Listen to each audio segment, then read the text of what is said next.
And what I am going to be doing is taking a brush in both hands, and I'm going to be dipping the bristles down into the inks. And you're just going to hold it there for a second, allowing them to kind of soak up into the bristles.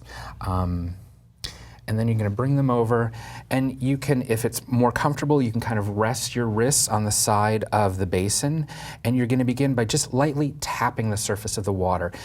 You don't want to plunge the brush down into the water. The goal is really just to kind of lightly touch it on the top, and you can kind of see that ink just magically spreads out. Then right in the center of that, I'm going to touch it again with the orange, and I'm just going to start going back and forth, building up this beautiful pattern of concentric circles.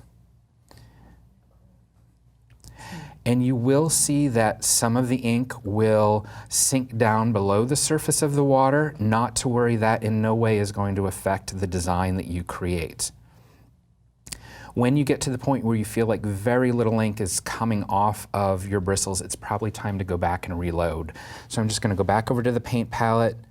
I'm going to add in a little bit more, allow it to soak up into the bristles, and then I'm going to go back and just continue on with this pattern.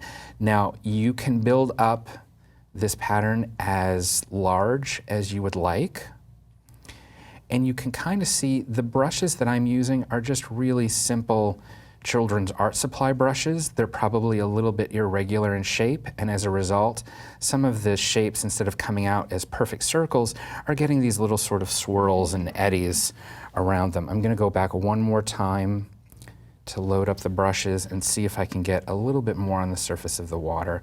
And the longer that you hold it to the surface, the larger ring it will appear, because you're allowing more ink to flow down onto the surface of the water. So at this point then, I want to manipulate the ink in some way. I certainly could create a pattern not unlike this one with the concentric circles that almost looks like faux bois or tree ring pattern. But one simple basic way to manipulate it is to turn your paintbrush around and drag the handle end through the surface of the water. And you can create some nice sort of interesting patterns through that. So I'm just going to sort of plunge it down into the center and drag it out, and I'm going to do this at intervals around, and you can kind of see as I'm pulling it through, it's creating these little curly cues and swirls and eddies, and then between those I'm going to go drag in just to kind of get the opposite movement. And you can kind of see there's you have a little control, but it also has a little bit of a mind of its own. And that's really part of the beauty of the marbling, is getting these very sort of like free-flowing, almost organic-like designs. So once we've gotten to that point, I'm going to take one of my pieces of paper and place these samples aside. And I'm going to take some paper towels, and I'm just going to lay a few of them down on the work surface beside me. And you can see, even as I'm talking, that the ink is continuing to sort of like migrate around the surface of the water bath.